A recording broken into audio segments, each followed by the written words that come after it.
Hey everybody, Dylan from Noble Records coming at you with another Vinyl Biography podcast. This week, I've been honored to be able to interview a good friend of mine, Daniel Hall from RidingEasy Records. Really incredible label. I've been wanting to interview him for a while concerning the Randy Holden Population 2 release. If you watched or listened to the episode 6 of the Vinyl Biography podcast, I interviewed Randy Holden, legendary guitar player, played Blue Cheer, and he had this phenomenal record called Population 2. Within the recording of that podcast, I actually cut the part out, but me and Randy got to talking about how this album had never really had a good wide release to where he got paid for it. And so in that communication back and forth with him, found out a way to get it done. So thanks to the Vinyl Biography podcast and my YouTube channel and all that stuff, I was able to make that connection, send him over to RidingEasy Records, and now that was a year ago. Now the record is coming out, should be next month. Super excited about it. We'll have pre-orders for it up on our website very soon. We have a limited edition at Noble Records pressing of it, but we talk about that in this podcast, along with how he got into records, how he started a label, all that stuff. This was one of my favorite conversations that I've had so far. Daniel's a really knowledgeable, very interesting dude, very passionate about what he does. So I know it's a long one, but thank you guys for watching. I know that you'll enjoy it. We got Daniel from RidingEasy Records on the horn. We do. So tell us a little bit about your label and what you guys do. Well, it started out as a hobby for me, and the job that I had before, I was working with a lot of different bands for corporate sponsorships, mainly for the car company Sauna. I was able to. So basically, like, they did a lot in music, and between like 2008 and 2015, I was the music person for most of their projects. So, and the reason that this company started was because there was bands coming across my desk that I was never going to get Toyota to foot a bill to do anything with, whether they were too big, whether they had, questionable content associated with them, etc. So, right. I found this band called Salem's Pot, and on Bandcamp, and they didn't have anything physical yet. I hit them up to see if they would be into letting me press a record for them, and they were like, "You want to do what?" And I told them, and they said, "Okay, well, that's cool." I mean, they had 66 Facebook fans. So it wasn't like they had this, they really didn't have anything to lose, right? Right. So, yeah, man, so that's kind of what happened. And I'm going to pump the brakes really quick. This is going to blow your mind. But I was a car salesman at a Toyota dealership in 2012. Well, then you definitely got my handiwork, I guarantee it. Dude, I love those freaking CDs. The Scion, like, I don't know, they're like mixed CDs or whatever. That was all you? Mm-hmm. So funny. But all the vinyl as well. So I didn't even know there was vinyl. We did records with Enslaved. We did records with Raining Sound. We did records with Slayer, High on Fire. I mean, dude, we did a lot. Why? Why? I don't understand the connection between. I'll tell you why. Scion. Because it's an entry-level car. And what's cooler? You going to go work with a company that's sponsoring a Justin Bieber tour? Or are you going to be like, I need to get a new car? And dude, Slayer seems to be sponsoring all my favorite, Scion sponsors a lot of my favorite bands. I'll go check them out first. Yeah, that's a great idea. I always wondered why, but then also, man, I love the CDs, but I'd be soaking those up, man. I loved it. So that's really funny. So anyways, but that was my weekend golf game. It wasn't really supposed to do anything. I already had I had a real job, dude. I had an adult paycheck. Like you know what I mean? Like I didn't need to, this wasn't a do or die situation. It was like, hey, this is for fun. And this is exactly what I want to do. And if people don't like it, It doesn't matter because it's my weekend golf game, and it's like I don't have to make money from it. Well, first pressing of 250 sold out in the first 3 days. Yeah, that's great. And because of my relationships that I was using, I wasn't like holding Scion money over anybody's head, but I had a lot of good relationships with all the labels because I was sponsoring it, and they all thought what I was doing was cool. Like they're like, "Oh, dude, that's great." And it was before anybody was really doing cassettes, and so it gave me an opportunity to be like, "Yo, Nuclear Blast, I see you have this Witchcraft and these Graveyard titles and Cadaver, and like you guys aren't doing cassettes." They're like, "Oh no, nobody buys cassettes." And I was like, "Well, can I do them can I just put like 100 of each one out?" And they're like, "Sure." I mean, they entertained it because it was me, and I had already helped a lot of some other things, but that brand association of those bigger bands being tied into the label put shine on some of my other smaller bands, and we were off to the races. And other great things kind of came to the table because of it. So yeah, that's awesome, dude. So did you collect vinyl before or during or after? My whole life's been about vinyl. I was collecting vinyl, I started buying records at garage sales when I was 10. And so I was born in 76. So from 86 on, I was consistently buying records. And when I got my first internship at American Records in 1994, which is Rick Rubin's label, I became friends with the guys in the mailroom.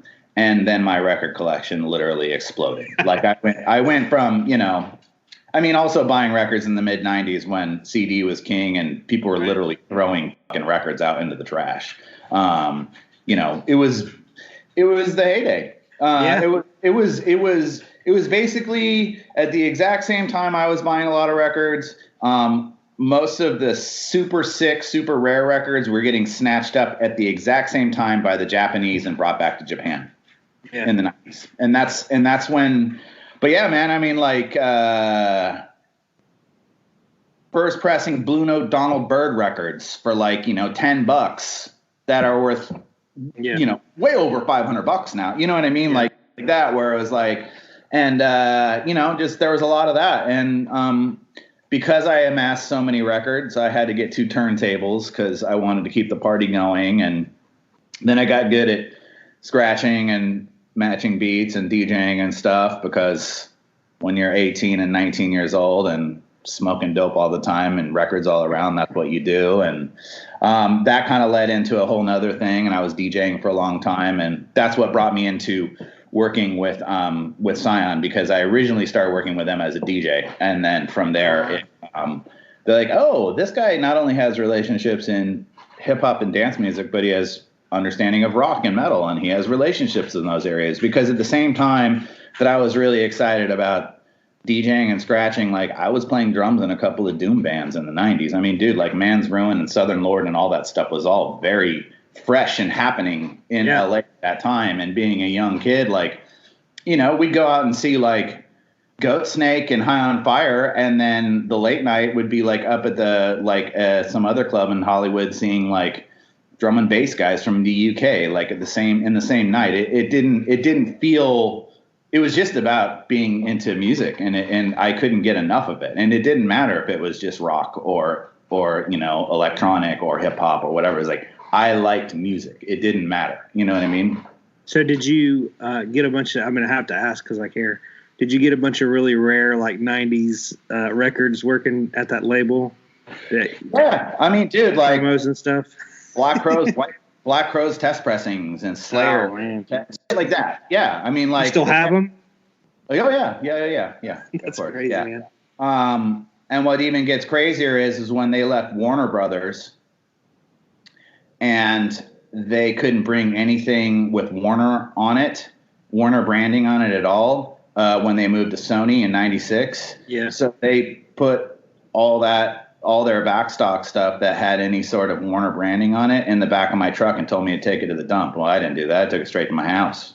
Yeah. And I had literally sealed boxes of Slayer on Def Jam. I mean, like I had everything. And I used that trade-in.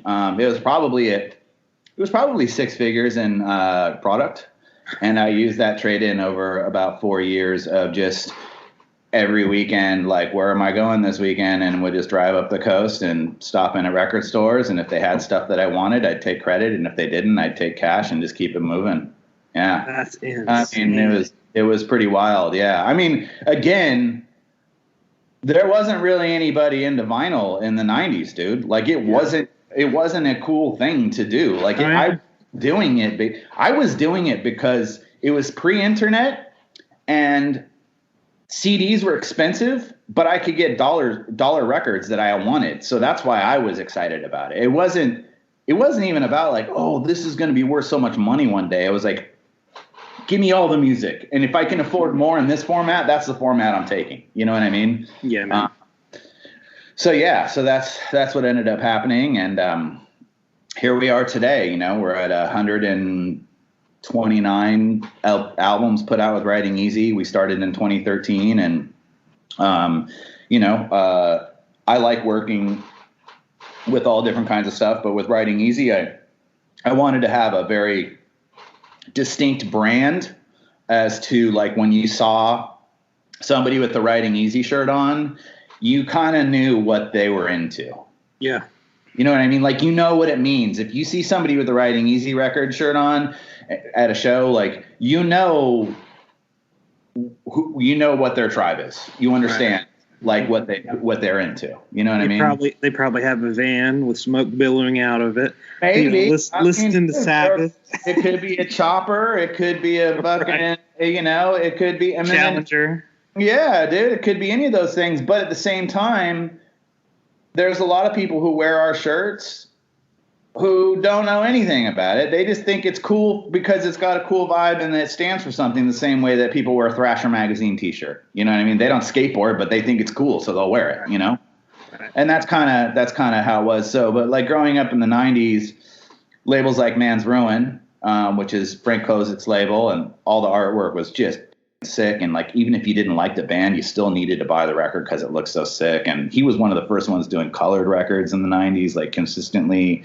And then Sub Pop, those were two labels that had a very distinct brand. And I didn't necessarily like everything on the label. I loved that I knew what the label stood for, and I knew that if I saw somebody wearing either one of those shirts, there's a good chance I could probably pick up a conversation with them. And that was cool to me. You know what I mean? Because we all want to belong, right? Yeah, we all want to be part of something greater, right? We all want to identify with things, or else if that wasn't the case, then guess what? Nobody would buy band T-shirts, and nobody would put bumper stickers on their car, and you know what I mean? Like, it's just the way it is. So it's human nature. So yeah, that's kind of how that happened. And so yeah, I've always had a very, very intimate relationship with music from a very young age. And pretty much as soon as I had enough money to start spending on my own, like, I was buying records. I couldn't tell you the first record that I bought.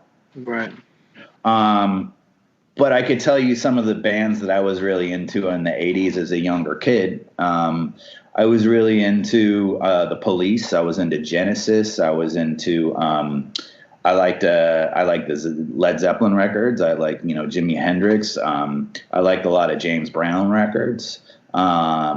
I liked Black Sabbath, but my parents were super religious, so they kind of always discouraged any records that were associated with the Dark Lord. I'm with you, dude. My dad was a pastor and still is, and Black Sabbath was a no-go in my house, but I had it anyways. But, that's right. But yeah, for sure. I'm with you there.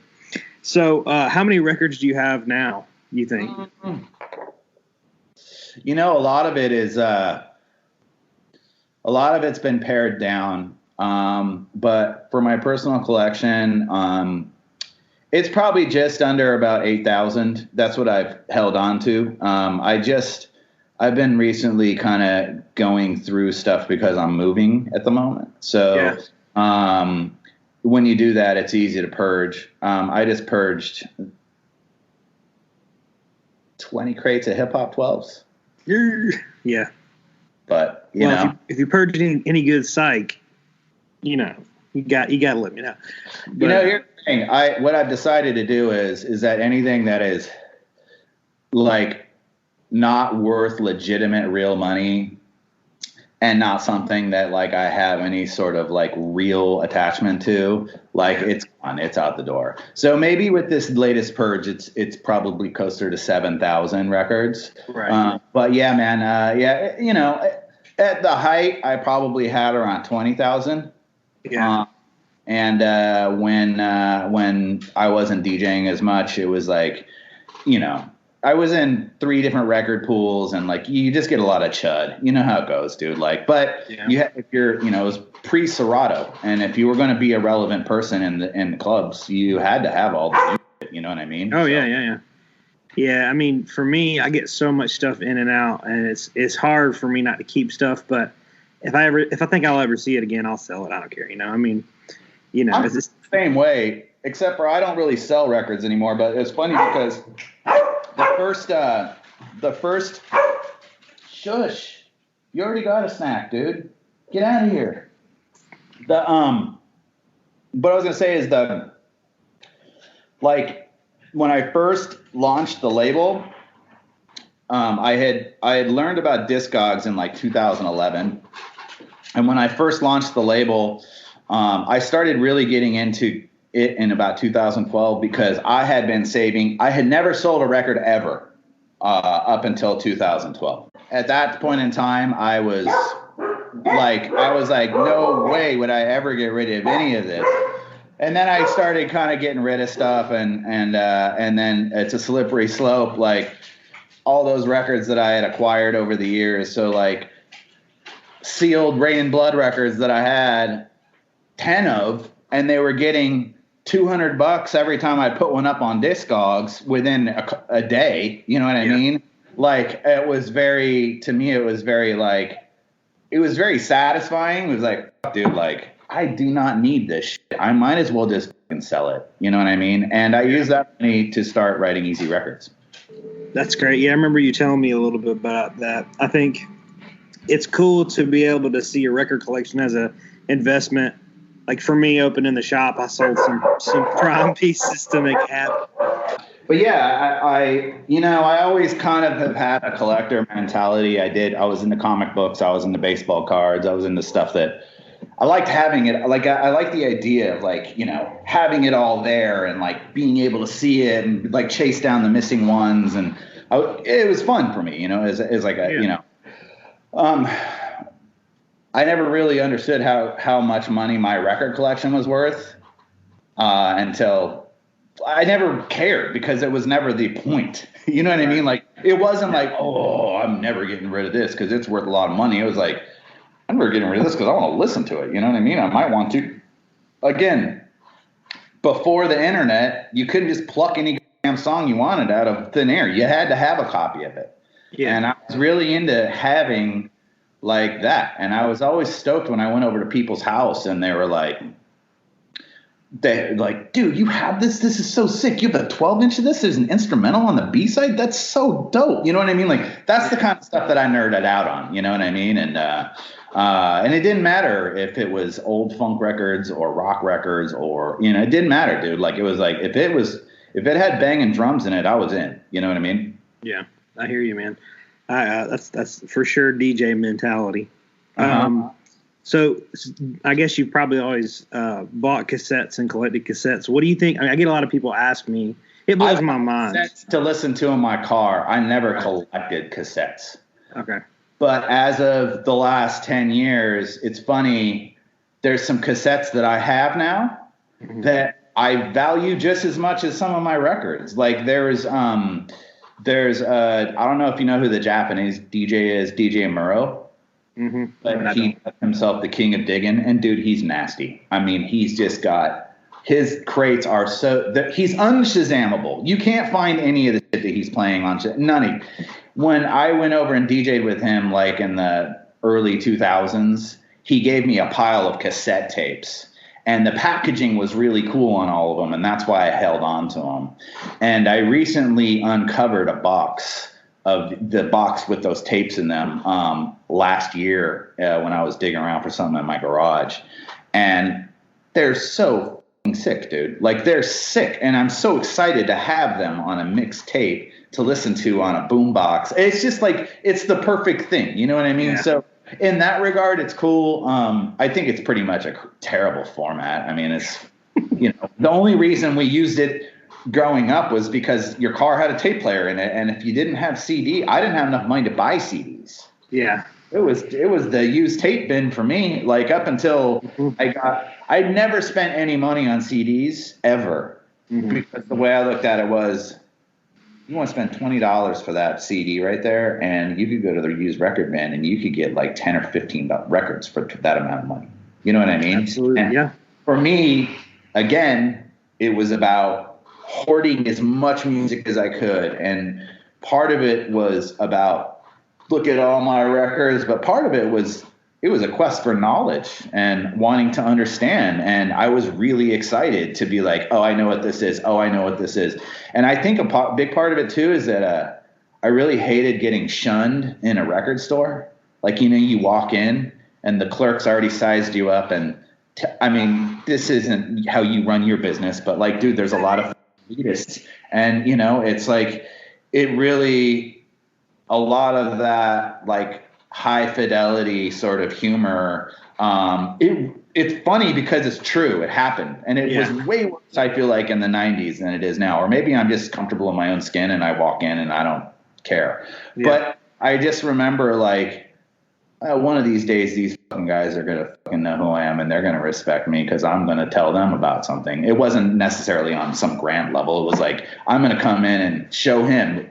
You know how it is, man. Like, it's like you're younger and you're insecure with yourself, and like being around older people that know more about you, and then they have this gatekeeper vibe, and you're like, dude, I just want to get in. I'm the same as you. Let's let me in the gate, you know. And I really hate that. I really dislike it, and that's why I'm always like really excited to talk to people, and you know, like they'll, you know, people will be like, I just started listening to this. You know, this kind of music like last year, and, you know, I found your label because of, you know, Monolord or whatever, but, you know, is there any other bands that you could put me onto that if I like them, like who else could I like? And I'd be like, oh yeah, check out like these 10 things. And like, maybe only 3 of them are RidingEasy titles, and the rest are like, and they can be like, dude, it's so cool. You know, you promote other bands that you don't work with on here. And I'm like, because our job is to not, our job is we make money because we have a product that we sell, but our job is more than just creating that record and making it available online. Our job is to make sure that you know what records you should probably have on your shelf. Right. So with every record that we put out here at RidingEasy, it's an opportunity for me to make sure that somebody has this record on their shelf. So if I'm like, dude, this is good enough that this should be on. If you liked all these other things, then you're going to like this too, and it should be on your shelf. Man, I love that, because there's nothing that brings me greater joy almost than just like putting on somebody onto a band that just blows their mind. They're like, oh, where's it been on my life? Because I mean, I remember people doing that for me, and that's man, I love that. And the Brown Acid comps, dude. Yeah, good work there. I mean, you know what? I gotta say, I wish I could take all the credit for that, but Lance of Permanent Records, who is my partner on those, Lance does the real dirty work there. I mean, he's the one who's literally on the front lines, doing the digging. He's at every single record fair. He's flying around. He is the man. And for me to really try to take any wind out of his sails on that would be one thing as far as the finding goes. Now, as far as packaging, marketing, distribution, having a vision of calling, you know, branding and what that is, and having a cohesive thing, that's where I really come in and I kind of help. But I think it's like, it's a fantastic, it's a really good marriage in the sense where him and I are totally on the same page musically and stylistically. So for the most part, like, it's just like, okay, dude, you found this record and you found how to get to this guy. Fantastic. You reached out to him. He said he was interested. Pass him on over. We'll explain to him how everything works, and we'll get it all sorted out. And RidingEasy will take it from here. And it's worked out really great, man. Honestly, it's been super successful, way more successful than I think that he or I could have imagined. And just, it's crazy how much music is out there that no one's ever heard. I mean, even still, like, dude, like, you're a guy who's dedicated himself to finding records. And I'm a guy who's dedicated himself to finding records. And we all know a lot of really deep dudes. And we put out a new Brown Acid record, and you haven't heard any of that shit. And it's fire. It's fire. There's like the whole thing is good, but there's at least 5 or 6 tracks that are fire, dude. And you're like, you would buy it just for 2 of those songs. Yeah, man. And that's kind of, so that's been like the biggest surprise to me. And fortunately, I mean, Lance is a magician, dude. Like, that's all. I can't really big up him enough. I mean, honestly, like and together we're a really good team, and it's, you know, I do my thing very well. And, you know, it's like with RidingEasy, it's like I have a big voice and a big presence online, and I understand I don't have the biggest audience, but I have a very, very engaged audience of probably about 20,000 people, right? Yeah. And so it's like, so while the numbers aren't in the millions, dude, it's okay. We don't need millions. Yeah. We just, you know, we just need a few thousand. And then like, it's a success. And we really only need about 1,000. And it's like, we break even. We don't lose anything. You know what I'm saying? You guys, like, your following, your people are like really loyal, and like I've noticed that, like, it's all about, because I know people that have 100,000 followers, and you can tell their following's not engaged, you know. And so, like you said, yours are so engaged because it's not only a record for you, it's not only music, but you've built a whole entire brand around it. It's a whole culture around it. You know, like I said, with the vans and the, you know, I got to get one of those wheel covers for my van because it's just sick. You know what I mean? Absolutely. But, I mean, you know what it is, though, man? It was like, when I was really excited to, I mean, like, I just make stuff that I kind of just want to have. Yeah. You know what I mean? Like everything is, and I know it sounds totally crazy, but like, people are like, well, I mean, what led to you making like rolling papers or what? And I was like, well, dude, I got to buy rolling papers anyway, so I might as well make some with our own branding on it. And they're like, get them for free. I mean? Like, you know, like everything that's here that's for sales, it's because it's something I would like to have. So I'm going to make it. Hopefully other people be into it too. But, you know, it's cool, man. I mean, like, what a time to be alive, because 10 years ago, this couldn't have happened. Yeah. Not this. I mean, in 2013, Instagram wasn't the norm. You know, I got on an Instagram in 2011, and it was a really small scene. I mean, like, it was like, you know, and it was different.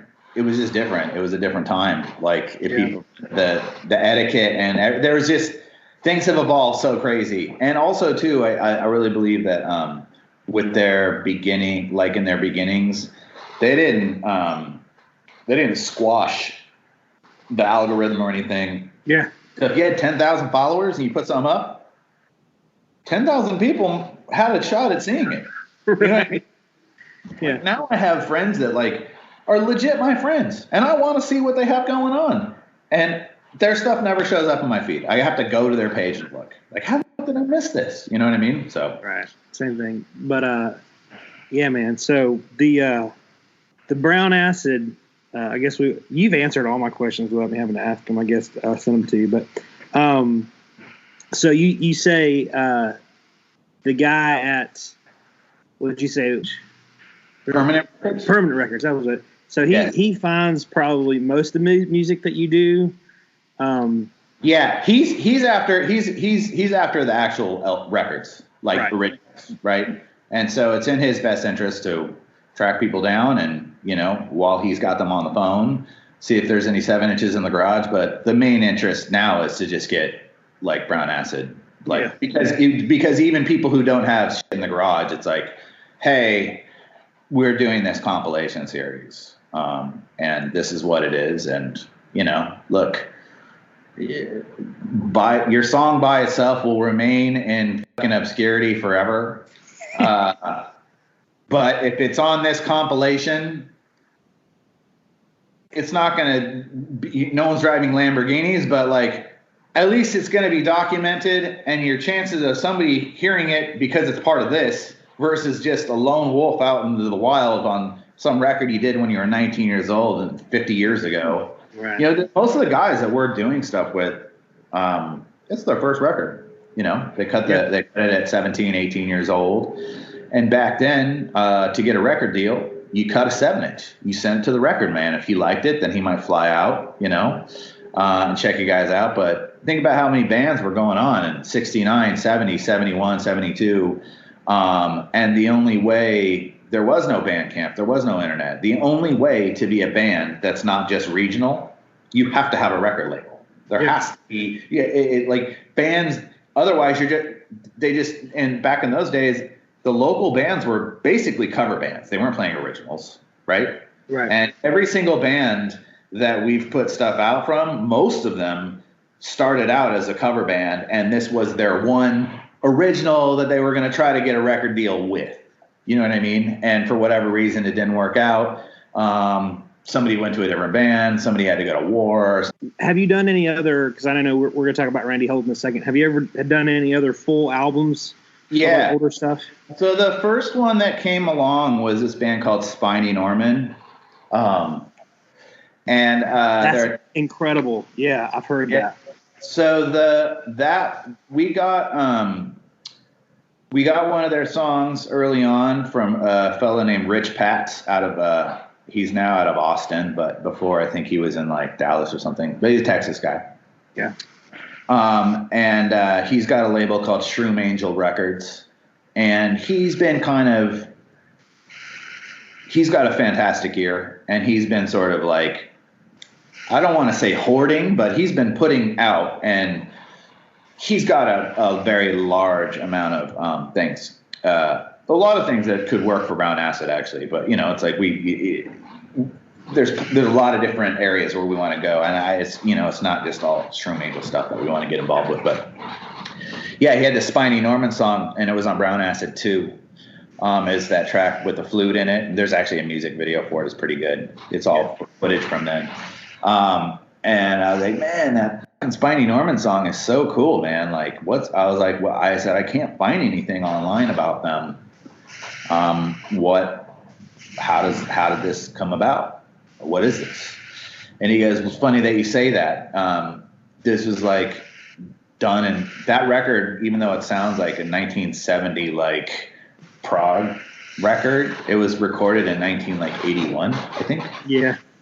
And so it's a up record, and it makes complete sense why they couldn't put it out in 1981, because in 1981, that's not how records are supposed to sound, right? Everything is leaning towards this new wave digital, and they've taken it back 10 years. You know what I'm saying? So it just kind of sat there, and he's like, we got the master tapes out a couple years ago. He's like, I'm run out of gas on this thing. If you just reimburse us for what we paid to have it mixed and mastered, you know, you put it out. You can put it out. I said, okay. And that's what we did. It wasn't a huge seller, but it's something that needed to be on wax for sure. It's a cool record, man. And guess what? Like, is it for everybody? No, but there's definitely 1,000 people out of the billions of people that are on planet Earth that could use one of those records. You know what I'm saying? Right, for sure. So, yeah, I remember, I think I saw you post something about it, and I listened to it and loved it. I need to go back and listen to it again. But so I met Randy Holden. It's hilarious. Yeah. Completely. I don't even know how much of this I've told you. I think I've probably told you all this, but I was like thinking one night I was asleep and I woke up because I was listening to Population 2 like crazy. I loved it. And I had like a bootleg version, and I dreamed that I met Randy Holden. And I was like, I bet I could find him, and I just started the podcast. And so I went through the internet and found some information and tried to get in contact with him, ended up being able to call him, and he was just like this normal old dude, and was a little bit grumpy and curmudgeon-y, but he was nice enough to. I don't know. There's a lot of people knocking down his door asking for an interview. I think he's probably pretty flattered that I wanted to. So I got to interview him like halfway through the. There's a bunch. It's funny that you say that, but the ones who know who he is and know who, like, they're like, oh, I could actually maybe get a hold of him. They get kind of excited, dude. I mean, to me, he's one of my favorite guitar players who's ever lived. I mean, it was so crazy because like I have his number and I text him sometimes. It's this hilarious bit, sure. But like now it's just like, oh, that's just Randy, But then he's just somebody that I've venerated so much because he was just kind of an unknown. I didn't know what the heck happened to him.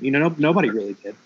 And so like I got up with him, and halfway through the interview, he's like, I wish I could put that record out. I've been screwed on that thing so many times, and I just, and I'm like, why don't you put it on vinyl? And he's like, nobody will pay me right. Nobody will do me right. And I'm like, dude, I can find somebody. I mean, like, everybody wants to hear it. Yeah.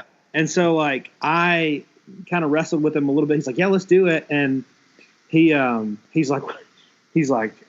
really excited about it. And I contacted a couple labels that were a little bit like, they reissue. If I said the name, you'd know them, and I'll tell you later. But they reissue, like, they're known to do like the old albums like that, and they just were like dragging their feet, and I just didn't like them the way they dealt with it. And then one day I was like, you know what? I bet Daniel would do it, and the rest is history. And I'm so glad that you did, because you've like done such a good job. I feel like you're the only person that could have got it done because of Randy and how he is. You know what? It's good. I have a lot of experience dealing with eccentric types my whole life. Right. And I got a lot of friends that are close and personal people to me that are way crazier and way moodier than any of the artists that I've ever had the pleasure of working with. So it's all good. And I was a little nervous at the beginning, because I do understand what you mean, how Randy can come off a little gruff, but at the end of the day, it's understandable. He did get burned. And so, it's really about, you got to trust the people who you're working with, and it's just about building that trust. And fortunately, with me being able to go and see him in person, have lunch with him, look at him, and be straight up and have a conversation with him the same way I'm having a conversation with you. It's like, dude, like, this is how shit works. If you want to do it, it's cool. If you don't, like, it's cool. Like, I'm letting you know, like, this is how shit works. Right. I was like, no one's here to take advantage of you, but at the same time, I ain't losing money on this either. You know what I mean? Like, this has to make sense for both of us here. I was like, but this is what we do with this other stuff, and you can ask around. Well, we don't burn anybody. We're good people. Because I didn't get in this business to do that, actually. Like, if there's a license that comes in, like it just happened with one of our bands right now, a license just came in, and their half, they needed the whole thing because their van just got stolen. And to me, it's like, yeah, it would be nice for me to have my half at that point, but dude, we got to get a fucking van. So guys, just take the whole thing and we'll deal with this later. You know what I mean? And like, to me, the reason that records were so good and bands were so good leading up to about the mid 90s, I know it's going to make me sound so dated, but I really believe that there's a big difference with major label mentality. And there was actually people who were working with artists and developing them over a couple of different fucking records and helping them find the right way to things. And so, one of the things that I'm really excited about in music is seeing an ascension of an artist, not only career, but like watching them grow as a writer, as a player, as a performer. You know what I mean? Because that's the good shit. Like, Yeah, some people get lucky and their first out. Actually, it's not lucky. Some people, the best thing they ever make was their first record, and then they can never recreate anything even half as good as that for the rest of their career. Right. I feel like when I listen to the ascension of a lot of the bands that I've had the pleasure of working with on RidingEasy, the latest record really is the best one so far. And that to me is exciting, dude, because guess what? We have to have artists that get developed and nurtured. We can't just have a situation where they throw some shit at the wall, and if it sticks, then you keep them around. And if it doesn't stick, even if the record's fucking fantastic, you drop them because it's like, well, it didn't make money right away. Yeah. And no one, it's all this fast cash. It's all this overnight sensation fucking rappers. You know, they get a hot song, 10 million streams a month for like a couple months, and then you never hear from that person again. And that ain't the way to do it, man. Like, you can't have longevity like that. And so I think that one of the reasons that there's all these great bands now that are older guys that have been doing it for 30, 40 years is because they had people develop them and invest in them and give them the shots that they needed. And so I feel like there's not a lot of record labels that do that. And we need more of them. There's a lot of bedroom record labels where it's somebody's golf game, and it really is somebody's golf game. They have zero, like I at least have music business background, right? So for me, but there's a lot of people, it really is their golf game, and they think what they're like, just because they pressed a record and a CD for a band, and they could sell some to 100 people on Instagram, that's doing the band any favors. And for some bands, I guess it is. But if the band's a true fucking talent, that is not doing them any favors. That's actually the situation. You know what I mean? Yeah. So, but a lot of people don't understand that. Yeah. I get you, man. And like, I think that's great. Like, it's almost like you have a family mentality about the people that are on your label. You gotta like who you're working with. Yeah, man. I mean, it's a beautiful thing, I think, man. The guys and everybody that's on your label, I guess, guys and girls, there's some fantastic music and it's incredible stuff. Do you get a lot of people that come at you and are like, "You're so lucky. How do I start a label?" Like, do you get a lot of that? Well, I am lucky. I'll be the first one to tell you that. I mean, look, maybe luck is what gets you there and skill is what keeps you there. But yeah, I mean, like, dude, look, I'm a lucky person. First of all, growing up and being born and raised and having my whole family in Southern California and being within proximity of the city my whole life. You know what I mean? Like, guess what? That's right there. Yeah. 10 steps ahead of everybody. You don't have to move out here when you're 22 and figure out where you're going to sleep. So that was a big thing. Sure. And I think I was a product of my environment. I had family members, uncles and stuff that were really involved with music, and I was around them a lot from a young age, and that's what got me started and passionate about stuff. But yeah, people do tell me that all the time, and I tell people, look, so I'm 43 now. I didn't start RidingEasy until I was 35. Yeah. And I already had run around the track several times, not only from an artist perspective, but also on a business side too, and understanding. And I was in a really unique position. There's not that many people that have the kind of relationship that I have with literally every single record label out there. Yeah. I literally, because of my business relationship with them, getting the, Scion opening that door for me to work with those people and, get involved. Look, man, I can't tell you enough. Like, yes, I know it is extremely luck, but I would say that you don't have to be somebody who lives in a major metropolitan area to do great things, but you do have to understand how the record business works. And so, one way or another, you have to learn that. But anybody who learns how to do that and they have good ideas and fresh ideas, guess what? The cream rises to the top, dude. Like, if you're good, nothing's going to hold you down. Yeah. Well, you're proactive about it, too, because, like I said, as soon as I told you about Randy, you were like, boom, let's do it. And you were on it.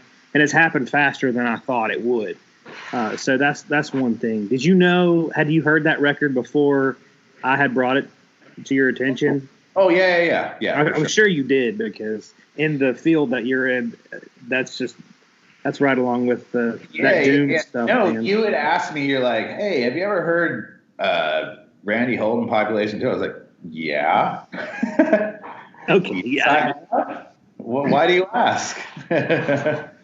I thought you were going to tell me you had a really clean copy of one, and I would have been like, oh, how much? You know what I mean? Like, no, I would have definitely kept it and not sold it if I had one. Because there's a lot of people that hit me up just knowing about things, like, just like it's the same way when you have a record shop, you're privy to information of things. People just bring things to you and stuff, and I get hit up all the time. Hey, by collectors a lot, like, hey, I've got, these 3 original 45s from your Brown Acid series. I wasn't sure if you needed them or not. And sometimes I actually do. I'm like, oh, cool. Yeah, I'll take that. How much you want on that? You know what I mean? And then other times it's like, oh, no, we got that. But cool. Thanks. That's pretty cool that people are thinking about me. And I always tell people all the time, if you have something you think I'm into, please tell me about it. I'm all ears. Yeah, man. No, I would love – I have a friend that has an original Population 2. I would love to have one. I'm sure someday I will, but yeah, that's crazy. When I talked to Randy about it, he's like, no, there is no original press. It was never put out. And I'm like, no, I've seen them. They exist. And he's like, nope. And so does he still think that they don't exist? I don't know if you guys are talking about it. I don't really know what he thinks on that. He said that there's never been a legitimate pressing until 1992 or whatever. That German one. Yeah, German one. Yeah. And those are 2,000 covers that he signed. They used the wrong master, and he said, I don't want to stay in business with you guys because you guys couldn't get the record right. Right. So, okay. So here's where we're at now. You know what I mean? And it is the first time that the record is available. I know this is a vinyl thing, but it is the first time that you can stream the record across all digital platforms, which I think digital platforms are important to the ecosystem of music. And there is so many things that I learn about by Spotify suggestions. You know what I mean? It's cool. Like it's, to me, there's people that hate on it. I think it's great being able to have everything at your fingertips wherever you're at all the time, because it's not always convenient to have an LP, Yeah. No, I mean, everyone says that to me, like, oh, I bet you hate Spotify and Apple Music. I don't. If I want you to hear something, what am I going to tell you to buy a record you're not going to buy if you've never heard it? It used to be like that, dude. It used to be, you see the record, and you're like, that cover looks pretty cool, man. I don't know. It's on this label. This label, I've got another record from this label. It's pretty cool. All right, let's take a $20 gamble. Let's go. And then you get home and you're like, what? I still do that. I still do it. But see, the cool thing is about collecting records is you can still go into a store, find a record that's not online anywhere. You don't know what it is, and take a gamble on it. Or you can find something that no one's ever heard of. I mean, I've done that before. Find like cool stuff that's not worth anything. No one's ever heard of it, but it's cool, So, but isn't it worth like what's relative? Like, to me, it's like one of my favorite Grand Funk records is Survival. Okay, dude, you can get that record for $2 all day. Mm-hmm. $2. People are like, it's only worth $2. How can it be any good? Okay, like, listen to it. It's a nasty fucking record, and if you get it with all the postcards and shit, that's cool. Yeah. Yeah, there's a lot of records like that are cheap and still worth good money, but like you said, it's relative. But it is relative. So anyway, but yeah, I also think that some of the record stuff, like the resale market, to me is just disgusting. Yeah, no, I get you. Just like some of the bullshit that people try to pull. And also, it's not just the sellers, it's the buyers. Because, you get people like the way that they talk to like some of our poor customer service line, like, and it's seriously, it's like eBay and Discogs has created this sort of like mentality where it's like, because you bought on that site, your life is going to be perfect. And let me tell you, it's not, dude. Yeah, man, I get people in here every single day. They'll get a big stack of records like this, and they'll come sit on the couch, and they'll look every one of them up on Discogs. And if they got to determine whether they're getting the better, it has to be a cheap. It's got to be under Discogs median and all this stuff. And I'm like, dude, get out of here with that crap. Because I mean, a lot of times Discogs is wrong, you know. But and there's people like that. There's a guy that comes in here, and he doesn't care what the music is. It's like collecting baseball cards or something to him. He doesn't care. He wants a good deal. He wants an investment, and like, you know, he'll come and spend $500 on a record if it's worth $6, you know, just because he wants something rare. I hate that crap. It's like, to me, it's all about the music. Yeah, a lot of times really rare records that are hard to find and that you're going to have a difficult time hearing on vinyl are worth a lot of money. That is kind of part of the fun, but, you know, whatever. Right. So you guys, you've got some like limited edition stuff with the Randy Holden release, right? Yeah, it's all gone. It's all gone. So don't buy it. You can't. We're working on I think there's probably, I hope there's going to be a repress. I think so. We'll see what happens. But yeah, like all of the like this, we did a splatter edition. It's gone, sold out. There was a test pressing edition that sold out. And then, you know, we have still some of the limited orange color. And you guys have the Noble Records. You can talk about, yeah. Mine has not sold out. I have not offered it yet. So I need to probably put it for pre-order online soon. But. Yeah, absolutely. One of these days. But yeah, we'll have them pretty soon. So, yeah. The black, so is the black vinyl still available? Yeah, and it's 180 gram. Okay, cool. How many pressings total did we do here? Okay, so it's a gatefold record, which is the first time it's been on gatefold, and that picture of him with the 16 amps, 8 on each side, is the whole gatefold. It's pretty cool, man. It's gonna look good. So we did it's 1,500 total that got pressed. You got 200 yellow. There's, I think, 75 of the splatter made. There's 300 black, and I think it's 300 orange, and then there's like one other color for like some of the physical distro. But yeah, so I think there's like 4 colors total. That's cool. And you got T-shirts. We got T-shirts, and we are gonna do a cassette. The cassette's probably gonna be it's gonna be limited to 100. So that's it'll just drop one day. I'm not going to hype it up. I'm just going to take a picture of it and be like, you too can have a copy of Population 2 on cassette for the first time ever. Boom. I got to get one of those too. I got you, bro. Come on. I know. I'm every time something comes out, I'm like, hey, dude. We're gonna do that. And then, there's a couple of other art things that we were thinking about kind of putting out. Right now, it was just about getting the record out, getting it in stores, baby steps, not doing too much. We got time. You know what I mean? Like there's no need to rush any of this.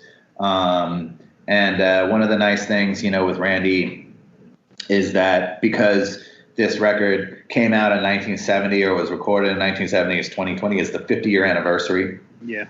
So, it is like all things pointing. It's a new day, you know what I mean? And we're celebrating 50 years of this amazing record that has affected a lot of really fucking heavy cats' lives. I mean, there's a lot of serious motherfuckers who are not only love this record, but were heavily influenced by this record. You know what I mean? Right. Like a lot of people that we really respect. The latest one that came out of the woodwork is Matt Cameron, who plays drums in Soundgarden. Hit up through the Instagram like, dude, that Randy Holden record is one of my favorite records of all time. Like, it's so cool you're doing that. Can I get a copy? You know what I mean? Like, that's cool, man. Like, yeah. I mean, that's fantastic. It's a trip being involved and doing something that's passionate to me, and then like gaining the attention of like literally like as a teenager, like, dude, are you kidding me? Soundgarden, dude, Soundgarden, Alice in Chains, all that stuff. Like I was Mr. Fanboy, dude. I would have freaked I would have probably fainted at 15 years old if I met Matt Cameron. You know what I mean? Yeah, yeah. It's just like the first time I was in an elevator with Rick Rubin, I thought I was going to faint when I was 7. Yeah. Right now, if I was in an elevator with Rick Rubin, I'd probably faint. Yeah, that's funny. So, just kind of walk me through. I know we're running up to an hour here. Walk me through what that process is like. So you got up with Randy. I know you guys had some arm wrestling competitions over this thing. What's the process like? That. It was more about like, hey, we need to like. It just took a little bit of time for enough conversations to be had for him to sort of understand what my needs were in order to make this happen, and for me to understand what his were and say, okay, like at the end of the day, you know, in no way should the label be making more than the artist on this thing. And I totally agree. And so we just needed to structure a deal that we both felt comfortable with. And that took a little time because it's a special situation. And it's something that, you know, look, it's a big picture play here. We do things one day at a time, but if we do those things right each day, then there's no reason why it shouldn't just continue to be a good situation. And there's no reason for anybody to get upset, because guess what? Like, again, I don't need to rip people off to keep my lights on. Like, I make enough money with this company that like people get paid. You know what I mean? Like, yeah. That's what a business is supposed to be. No one's making millions, but we do enough things, and there's enough cheese for everybody to get a little bit, you know. Right. And that's what it comes down to, man. We're professionals here. We ain't doing this for our health. So he had the master tapes. He did? Did he have the master tapes? He told me he did. He had the master, but his actual masters were lost in the Universal fire. Okay. So, but he got a final. He had a final mix that was unmastered. Oh, okay. He could go back. They could, you know what I'm saying? Like the mix was done at that point. It was just a mastering thing. I know that I'm going to sound stupid here, but what is that like? Is that digital? Was it on a like a hard drive or something that he had, or he had it was delivered to me digitally. Okay. I'm sure it existed analog at one point. Well, yeah, I mean, I obviously did. But yeah, I don't have a reel to reel over here or any of that. So yeah, I mean, it was on some sort of reel before it got to the computer, right? But I didn't ask him. I was curious because I mean I know that his life was in shambles for a while and he was like living on a boat. So his house burned down. He lost a bunch of shit. But yeah, somehow or another he did come up with. There's some stuff that he did have. You know, he'd lose everything. He's a persistent dude. I have no, I'm not surprised he wound up with a copy of it because that was really important to him. You know, but it's funny now. I don't think he needs the money now, but I think that it was important to him that someone valued it enough to pay him well for it. You know what I mean? Like, I think that was the most important thing. I think we all need money, though. And I think we all need money. And, maybe he wasn't planning on it paying his bills forever. But, yeah, I mean, like, it's definitely worth something. And it's important to treat it as such. And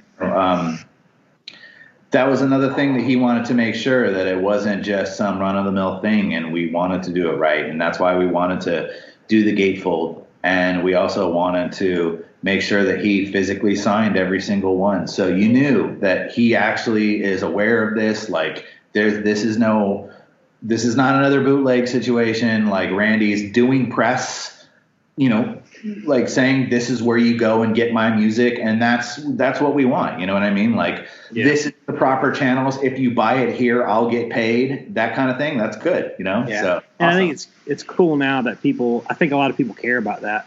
You know, that the artist is getting paid. I mean, some people still don't, but you know, a lot of people do care that they're buying something that is, you know, giving the artist something. But yeah, I think he said, I can't remember exact amount, but the amount that he got paid for that side 2 of Blue Cheer New Improved, I can't remember how much he got paid, but it was like $50 or something. It was nothing. You know, so he was kind of sick of getting burned. So, but anyways, do you have anything? I'll wrap it up with, you have anything exciting coming out? Something you're excited about? Yeah, actually, speaking of older records, there's a band from Indianapolis on Brown Acid 9 called Zukus, Zukus, and then they changed their name to Ice. There's a full-length album. We just kicked off press for it this week. Dude, it is nasty. You can listen to their song on Brown Acid 9, but there's a new single that just dropped today. It's called I saw that. It's exceptional. So this is kind of another situation out of Brown Acid, a full-length record that had never been released. When you hear this record, you're going to be like, I cannot believe this never got released. It's that good. So there's that. And then a band called The Goners from Sweden has a new record coming out. It's very kind of like Dead Moon meets... It's got kind of like a Dead Moon garagey kind of vibe to it, but it's not quite as rough around the edges. It's got good production. Brown Acid 10 comes out on 420, which is exciting with that. And so I'm excited to have that done. And then obviously Randy Holden. And then for those Monolord fans out there, Thomas Yeager, the singer, has an acoustic record, and I know how you're like, oh, here we go. No, but it's not like that. It's if you like the mellow Monolord songs, you'll really like the Thomas record. Yeah, man. And we had the Psycho Smoke out on 420 or 418 here in Los Angeles. But yes, we're just very busy over here. Yeah, man. It sounds like it, man. Well, I'm excited every time I see you guys drop something. And the Ice thing, I saw that and I was like, this looks old. I wonder, and I didn't dig into it, but I was going to later. But yeah, I'm excited to hear that. 1971. It's nasty. I mean, when we get done, I'll send you the album. It's really good. Yeah, and I gotta say, just plug for you, just out of my mouth rather than yours. The Brown Acid stuff, you gotta get it if you're into that to me, that early 70s psychedelic hard rock is my jam. That's my favorite thing that's ever been on vinyl, and like that, you have to get those. There's 10. There's going to be 10. It's right? Like it's post hippie, pre punk, and kind of like the tagline is like, "There's more to 70s rock than Zeppelin and Sabbath," and that's really, honest to God, the truth. Yeah, it is. I'd heard some of the stuff online, and then you sent me like the first 8 or 9, and I love putting that on in the shop. I need to get some copies of it because people are trying to get mine. So we need to work that out. But yeah, it's killer stuff. So keep an eye on Riding Easy Records. That's right. You guys are killing it, man. Well, thank you, man. Thanks for your time. And sorry if I babbled on too much. I don't know if you edit this or whatever, but if you're still listening, then good on you. Rock and roll.